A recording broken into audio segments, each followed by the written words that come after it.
Baik, Assalamualaikum warahmatullahi wabarakatuh. Kembali lagi di channel saya. Kali ini saya akan memaparkan makalah tentang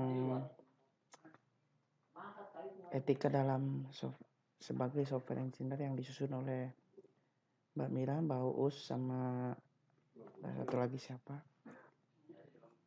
Langsung saja ke makalah. Kita langsung ke pembahasan aja ya. Yang pertama itu publik menerima tanggung jawab penuh dan atas pekerjaan mereka sendiri. Kedua, bermodalisasi kepentingan insinyur, perangkat lunak, pemberi kerja, klien, dan dengan kebijakan publik. Yang itu menyetujui perangkat lunak hanya jika mereka memiliki akan cukup perasaan bahwa itu aman, menginvestigasi mobilitas yang sesuai dan tidak mengurangi kualitas hidup, mengurangi privasi dan merugikan lingkungan. Yang keempat, mengungkapkan kepada orang dan pihak berwenang bahaya aktual dan potensial bagi pengguna masyarakat atau lingkungan yang sesuai yang mereka cakup, yakin untuk dihubungi dengan perangkat lunak atau dokumen terkait, bekerjasama dalam upaya mengatasi masalah-masalah yang menjadi perhatian publik yang disebabkan oleh perangkat lunak, instalasi pemeliharaan, dukungan atau dokumentasi. Yang itu adil dan menghindari penipuan dalam semua pernyataan, khususnya yang umum tentang software atau dokumen terkait metode dan alat tools mengenai masalah cacat fisik, alokasi sumber daya, kerugian ekonomi, dan faktor lain yang dapat mengurangi akses ke manfaat dari perangkat lunak. Didorong keahlian profesional secara sukarela untuk tujuan yang baik, memberikan kontribusi untuk pendidikan masyarakat tentang disiplin ilmu. Yang kedua, client of employer atau menyediakan layanan ini di wilayah kompetensi mereka. Kedua, gunakan milik klien atau pemberi kerja hanya dengan cara yang benar dan resmi. Ketiga itu produk, pastikan cara yang tepat dan dapat dicapai dan sasaran untuk siapa di mana mereka bekerja dan mengusulkan.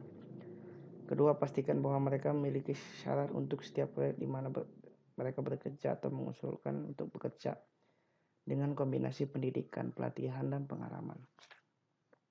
Keempat itu judgment, menjaga objektivitas biasanya semua dengan perangkat lunak atau dokumen terkait guna untuk mengevaluasi. Kedua, tidak terlibat dalam praktik penipuan keuangan seperti penguapan, penagihan, double billing, atau praktik keuangan yang tidak benar.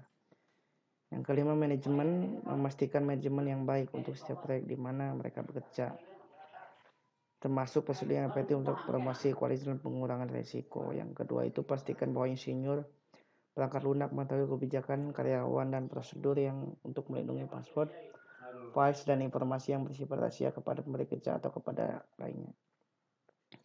Yang keenam itu profession, membantu pengembangan lingkungan organisasi yang kondusif untuk bertindak secara etis. Kedua, meningkatkan pengetahuan masyarakat tentang rekayasa perangkat lunak. Ketujuh, kolegius mendorong rekan untuk memenuhi kode etik ini. Yang baik itu membantu rekan-rekan dalam pengembangan profesional. Yang ke-C, meninjau pekerjaan orang lain secara objektif, jujur, dan secara benar didokumentasikan. 8. Self, meningkatkan kemampuan mereka untuk menciptakan aman, handal, berguna, dan kualitas perangkat lunak dengan biaya murah dan waktu yang wajar. Yang baik itu meningkatkan kemampuan mereka yang menghasilkan dokumentasi yang akurat, informatif, dan ditulis dengan baik. PMI, responsibility. Dalam hal ini adalah tanggung jawab apabila dikaitkan dengan ranah profesional. Menurut Wikipedia, dalam hal ini sebut saja tanggung jawab profesional. Merupakan tindakan secara profesional, mematuhi hukum, menghindari konflik kepentingan, dan menempatkan kepentingan klien di atas kepentingan sendiri. Respect, menghormati atau peduli terhadap komputasi dan teknologi komunikasi yang memungkinkan pengumpulan dan pertukaran informasi pribadi pada skala yang belum pernah terjadi sebelumnya. Jadi itu fairness atau bersikap adil dan sesuai kriteria yang rasional. Objektif start dapat dipertanggungjawabkan. Keempat itu honesty, kejujuran dan penawaran dengan mutu dan harga yang disebut istilah kejujuran dalam hal hubungan kerja. Yang kelima, kultural competence atau merupakan kemampuan intelektual seorang menyangkut keberagaman budaya yang membuat mampu berinteraksi dengan seorang atau masyarakat yang berasal dari budaya yang berbeda. Kemampuan ini sangat berguna dalam upaya memperkenalkan suatu gagasan atau membuat gagasan itu diterima oleh pihak lain. AITP, yang ketiga itu AITP. Yang pertama itu manajemen atau rekayasa perangkat lunak, manajer dan pemimpin harus berlangganan. dan mempromosikan pendekatan etis kepada manajemen pengembangan tata lunak dan pemeliharaan. Yang kedua, follow members. Kode etik ini guna untuk menunjukkan tingkah martabat citra profesi. Yang ketiga itu society, berkontribusi pada masyarakat dan kesejahteraan manusia dan mengakui bahwa semua orang adalah pemangku kepentingan dalam kompetensi. Yang keempat, employer, pemimpin yang profesional harus memastikan bahwa mereka meningkatkan bukan menurunkan kualitas kehidupan kerja seperti engineer. Yang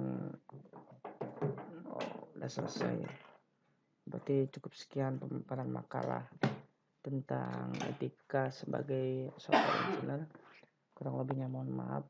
Assalamualaikum warahmatullahi wabarakatuh.